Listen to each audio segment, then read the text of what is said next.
C'est l'une des plus anciennes activités humaines. C'est aussi l'une des plus décriées.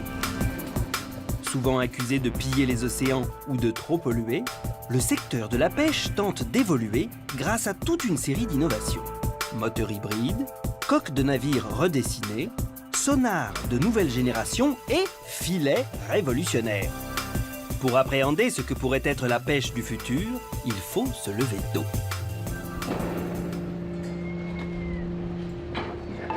Très tôt même, à 4 heures du matin. À Boulogne-sur-Mer, le plus important port de pêche de France, Alexis Agneret, propriétaire du chalutier L'Arpège, et son équipage s'apprêtent à appareiller. Même s'il ressemble aux 7000 autres chalutiers français, ce bateau sorti de chantier fin 2015 est unique. À bord, tout a été optimisé pour rendre la pêche plus respectueuse de l'environnement. Vous larguez là, les amarres là! Jean-Marc, Mathieu! La principale avancée technologique réside au fond de la coque. À la place d'un gros moteur diesel équipant les chalutiers classiques équivalents, l'Arpège, lui, est propulsé par 2 groupes électrogènes épaulés par 2 moteurs électriques reliés chacun à une hélice. La révolution, c'est ça. C'est les 2 moteurs électriques qui font avancer les 2 hélices et cette armoire qui est l'ordinateur qui régule la puissance électrique. Avec ce dispositif hybride, la consommation de carburant passe de 120 litres à l'heure à 80 litres. Les émissions de polluants atmosphériques sont réduites de 30%. Et pour réduire encore plus sa consommation, l'Arpège a un autre secret. Pour comprendre, il faut retourner sur le lieu de construction du bateau, à proximité du port de Boulogne. Philippe Noël, directeur du bureau d'études du chantier naval, a supervisé la construction de l'Arpège. Il a veillé à ce que la coque adopte une forme particulière. Ce navire a été conçu dès le départ pour être un navire innovant en voulant réduire fortement sa consommation d'énergie par 2 axes. Donc l'avant du bateau avec cette forme protubérante pour pouvoir améliorer sa résistance à l'avancement et limiter le tangage du navire. Et également donc sur l'arrière du navire ici, où cette forme un peu en double voûte qui permet de pouvoir accueillir 2 arbres porte-hélices qui lui permet d'avoir donc cette meilleure résistance. Avec cette forme de coque optimisée pour mieux glisser dans l'eau, la consommation d'énergie est encore réduite de 20% par rapport à celle d'un chalutier standard. Au milieu de la Manche, après 3 heures de navigation, l'équipage de ce chalutier expérimental arrive sur la zone de pêche.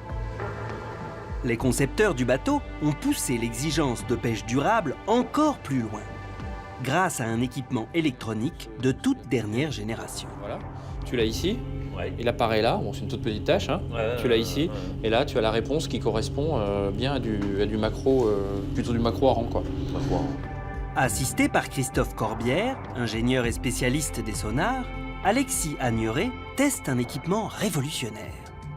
Ce sonar, baptisé SeaPix, est capable pour la première fois de localiser en 3 dimensions les bancs de poissons.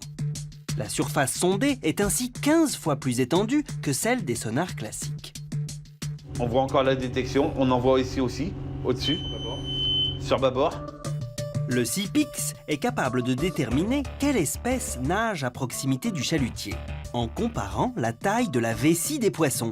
Et oui, les ondes acoustiques envoyées par le sonar rebondissent sur l'air contenu dans les vessies. Chaque espèce ayant des tailles de vessie différentes, le sonar parvient ainsi à les différencier. Le pêcheur peut donc éviter de prendre dans ses filets des espèces menacées.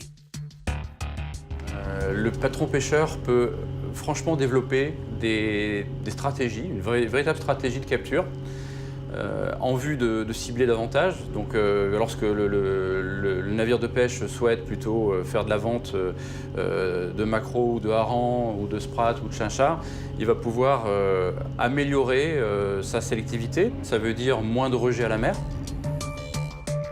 Grâce à ce sonar 3D, la qualité des données sur la répartition géographique et sur la quantité de poissons atteint un niveau inégalé.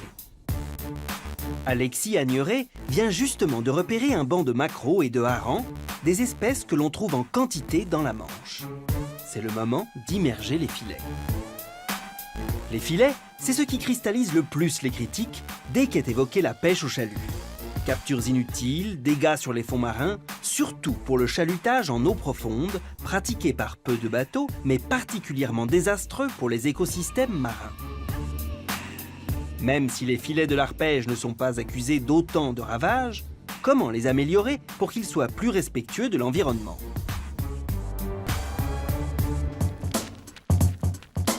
À la station Ifremer de Lorient, des chercheurs étudient le comportement des chaluts.